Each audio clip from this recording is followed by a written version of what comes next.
The legend goes like this. Many years ago, the people of Athens sent out ships to colonize the land of Asia Minor, a place they called Ionia. One of the first things these new Ionians did was to set aside holy places in honor of the immortal gods. The first temple they built was to Apollo, the sun god. This temple was built to resemble the ones colonists remembered back home in Greece, a type called Doric, after the Dorians, who were among the early builders of ancient Greece. The Ionians remembered that it was the columns in these Doric temples that provided both strength and beauty. But what were the right proportions? The colonists took the measurements from their own bodies. Since the size of a man's foot was generally 1/6 his height, they applied the same principle to the column, making the shaft and head 6 times the thickness of the base. Thus, the Doric column began as a symbol of the proportions, strength, and beauty of a man's body. Then, when it came time to build a temple to the moon goddess Diana, the Ionians turned to the more slender and elegant proportions of a woman. So pleased were they with this new style, they called it Ionic, after themselves. I'm Alvin Holm, and that's how the story was told in the 1st century by the Roman architect Vitruvius in his 10 books of architecture. This is the earliest surviving treatise on architecture in the Western world. It was an attempt to give an explanation for the origin of the orders. We call them orders today because they represent a system of rules, of comprehensive proportions that bring order to an entire building.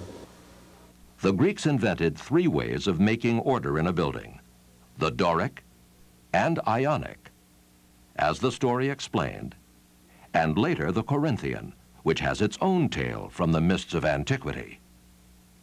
The Romans added a simplified order of their own to these, called the Tuscan, and the Renaissance, looking for even greater richness, created the composite. 5 orders in all. Now, orders, in a very real sense, means styles, because the principal component of an order is the column, and the Greek word for column was stylos. If you were asked what kind of order you were employing in a building, you would respond by telling the kind of column. You'd say, I'm designing in the Doric mode, or perhaps the Ionic. The order throughout the building was determined by the column. The proportions and shapes and ornamental embellishments that you find in the column then are found throughout the building. Order then, in a very real sense, is style. Since the best way to understand classical architecture is to draw it, let's begin here at the drawing board. Now, this is the completed column all drawn up. I'm going to back up and go through the sequence of the steps. And put a piece of tracing paper over it, and we're just going to review the actual process of drawing this column. You start with a vertical center line.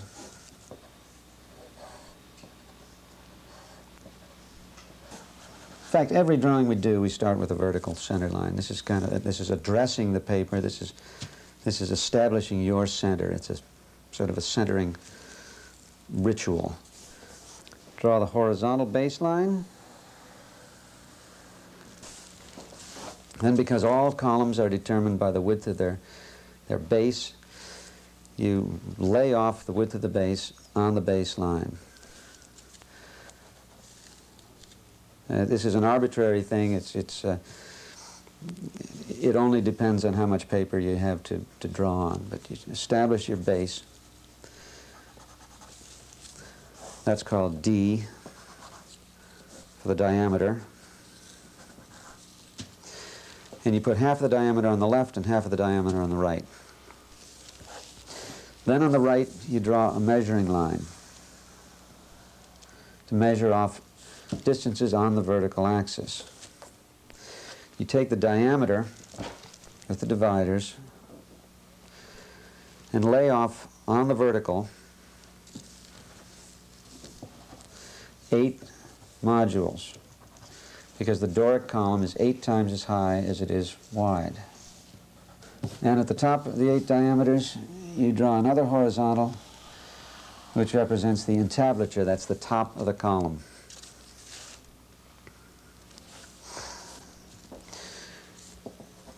Then you establish what is known as the scale of sixth at the base. You divide each half of the base into 3 parts, and that is called the scale of sixth. It's useful because many of the dimensions, many of the smaller elements of the entire building are expressed in terms of fractions of the diameter, and it's usually expressed in terms of sixths. A sixth of a diameter is a useful module. Then you draw up, you erect a vertical on either side of the vertical axis at the full width of the column. That represents the basic block from which this column is cut. And then you, because Greek columns and Roman columns always taper up and always smaller at the top than they are at the bottom, you have what is called the diminution. You establish the diameter at the top that is 5/6 of the diameter at the bottom. So you divide each of the outer thirds into half and run those lines all the way up to the top.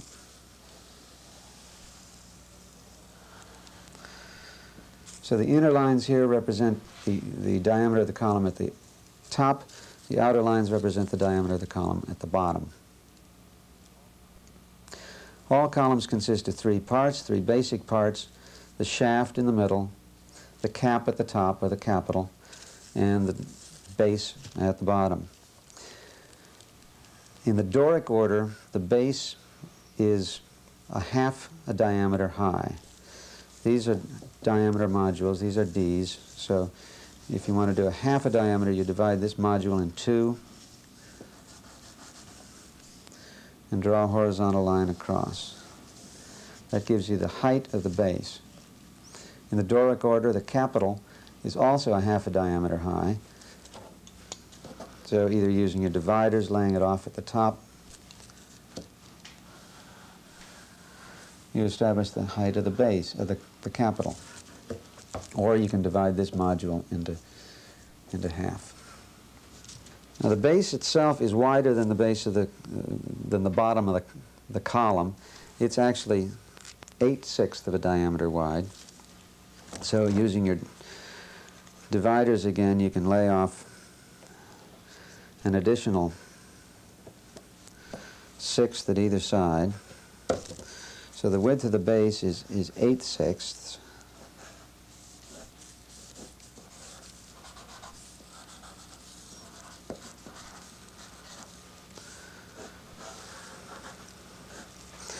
And the base consists of 2 basic parts. A square part, which is half the width, half the height of the base, and a round part, which sits directly on the square. That's also a half of the total height of the base. And it looks something like that. It's round and it's rounded. The molding is called the torus. It fares into the column with a little fillet and a little molding called a cavetto. We'll draw this larger and clearer a little later on. Now, as the base was divided into 2 parts, the capital is divided into 3 parts. As the base began with a square block, so the capital ends with a square block, representing 1/3 of the total distance of the height of the block. It sits on a round member, just like the base supported a round member. That's called the echinus, and it looks something like that.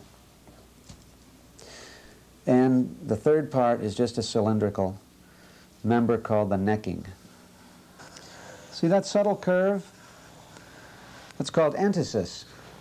The Greeks, in their quest for perfect beauty, developed this system of subtle modulation, kind of swelling in the column, that gave the column a liveliness, a kind of energy that it would not have had if it were a straight, untapered column. And it begins a third of the way up the height of the column. That's a third point.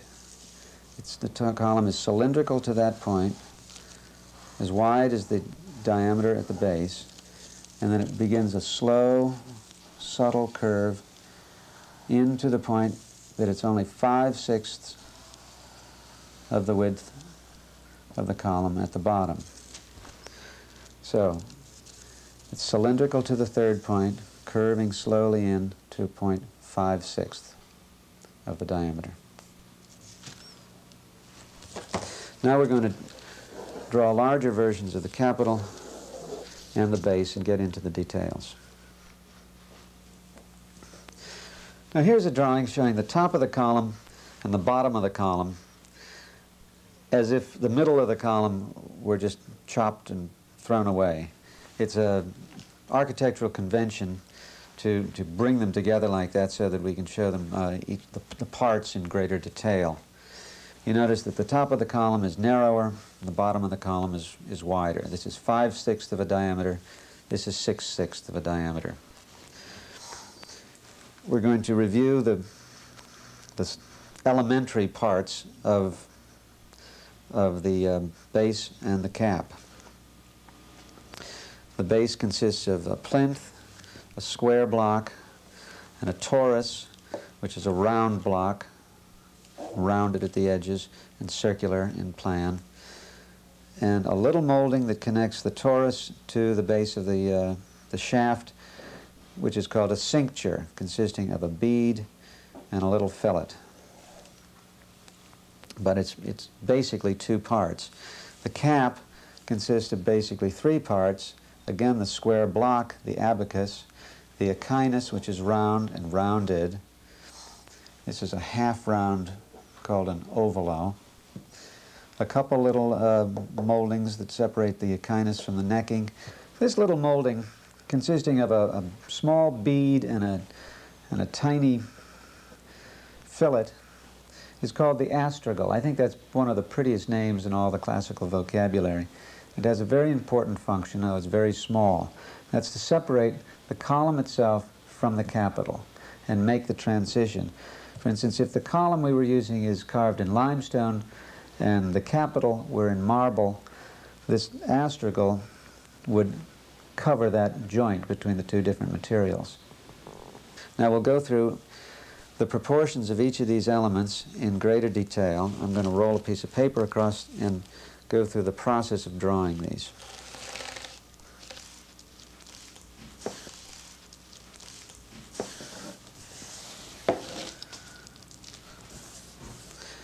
Now I'm going to just recapitulate the process whereby we drew the whole column, because this is a sequence common to all the elements of classical architecture. You first draw the vertical axis. That's the center line. And then we draw the base line.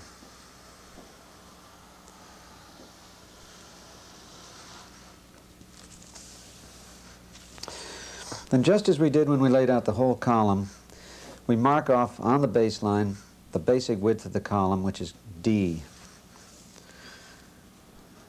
Half on the left of the center line, half on the right.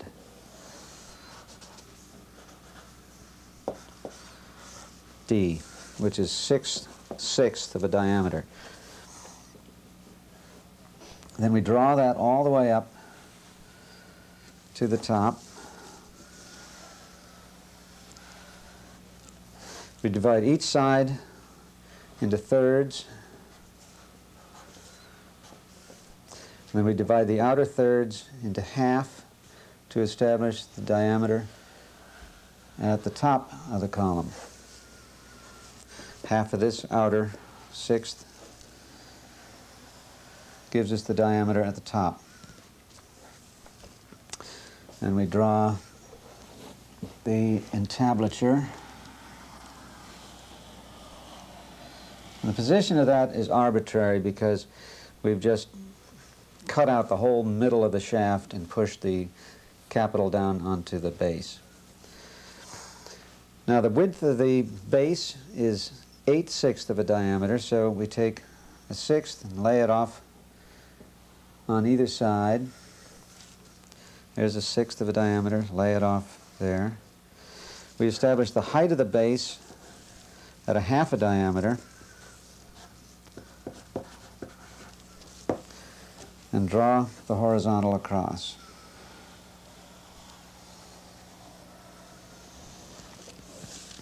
The two basic parts of the base are the plinth, which is square, and the torus, which is round, and they each occupy about a half the height of the diameter. So you divide that into two and draw the horizontal across. Now this is all there is to the plinth. It's just a square block, and it represents that portion of the uncut block. The torus is round, but it has on top of it a few little moldings that occupy the upper third. So we divide the upper half of the base into three parts, draw horizontal across at the 2/3 point, and inscribe a circle at each end, which gives us the semicircular profile of the torus.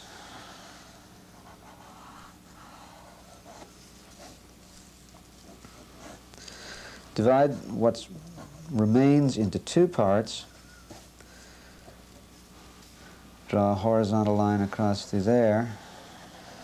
The lower portion will be a bead, which is just like the torus, only smaller, and it's erected on the vertical diameter of the torus. It has a little round section like that.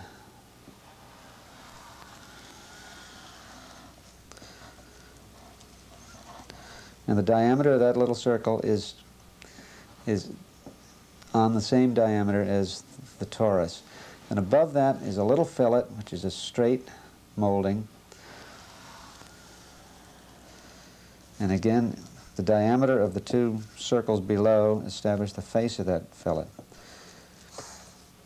This is called the cincture, or belt, and it's the part of it's the molding that unifies the base with the shaft. There's a quarter round molding that makes that transition. Now, I'm just going to establish an arbitrary cut point, a cut line in the middle here to separate the bottom of the column from the top of the column.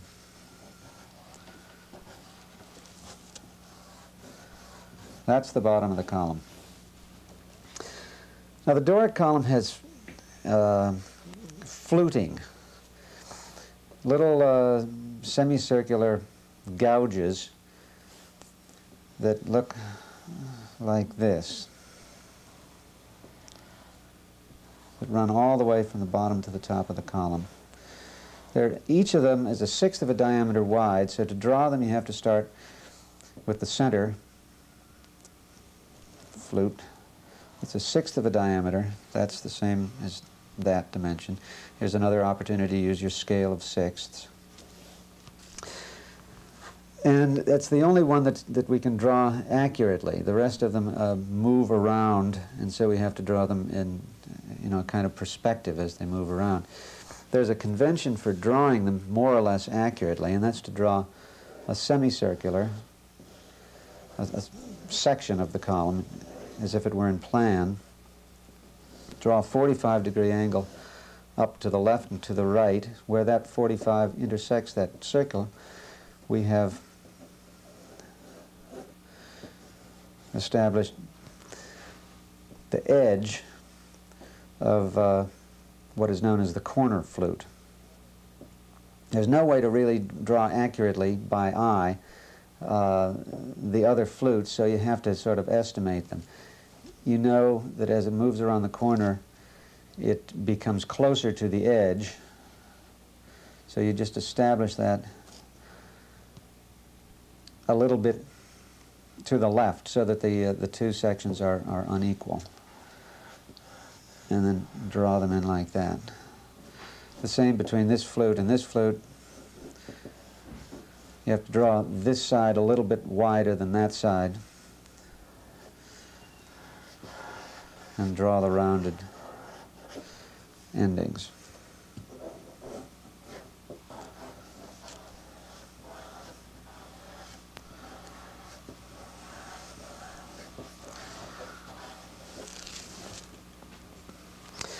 Now we can move to the top and start working from the top on down, working on the capital. The capital is also a half a diameter, so we take the half a diameter from the bottom and lay it up at the top, establishing the height of the cap at 1/2 D. And then draw the horizontal across, which separates the cap from the shaft. Remember that the shaft is narrower at the top, and that's that line. So this is 5/6 of a diameter from here to here, whereas from here to here is 6/6 of a diameter. The capital is divided into 3 basic parts.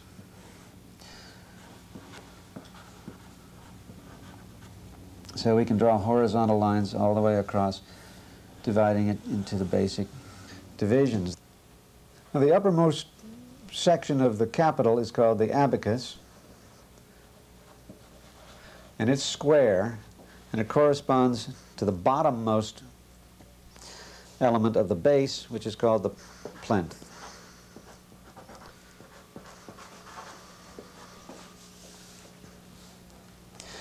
The abacus extends out beyond the diameter of the column, a distance equal to its height. So to get that distance, you draw a 45-degree angle out.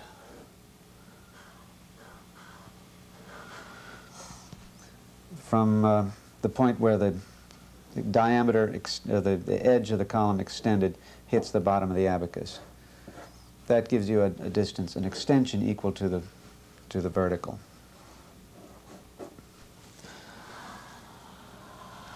And draw that across. That's a perfect square, but it has a little cap on the top, another little molding that is equal, that occupies the upper third. So you divide that into 3 parts and draw another horizontal across, marking off the upper third. This is divided into several parts to a little fillet that also extends out a distance equal to its height. So draw another little 45 at each end and draw that line across, marking off the upper third. And then there's a tiny molding that occurs in here, a cyma reversa, which is almost too small to be seen at this scale. So I'll draw a little larger detail of that off to the left.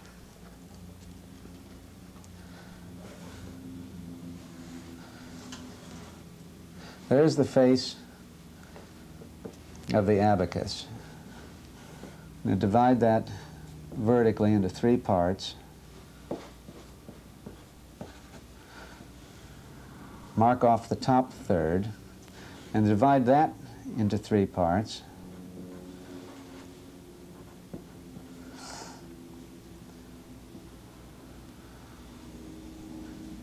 Draw horizontal off and have that extended fillet extend a distance equal to its height by drawing another 45-degree angle.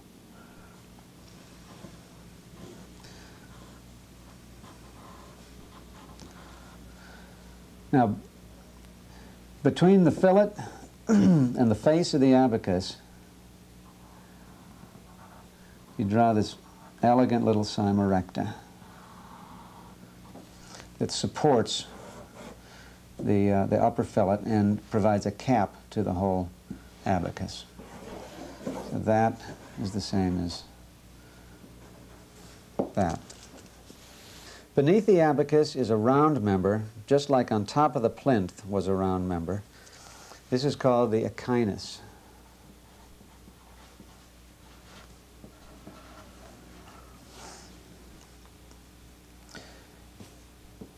It occupies most of the middle third of the cap, but once again, there's an intermediate member between the echinus and the necking that occupies a third of that area. So once again, you divide that into threes. This is a common theme. We'll be going through this over and over again. It seems like everything in classical architecture is divided into threes. Just as the column itself had an upper part, a middle part, and a base, so too does almost every member, every intermediate member, have an upper part, middle part, and a base. So the threes is a very familiar theme. This time, we slice off the lower third of the echinus.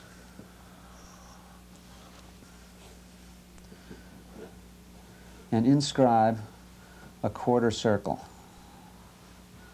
This quarter round is called an ovalo, which is the word for egg. And then beneath the echinus, or the quarter round profile, we have two more little moldings,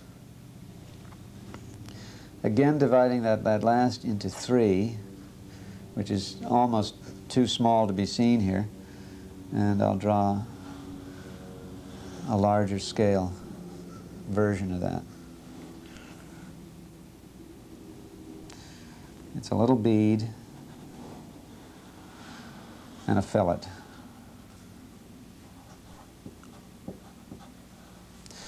Which joins to the necking by means of a quarter hollow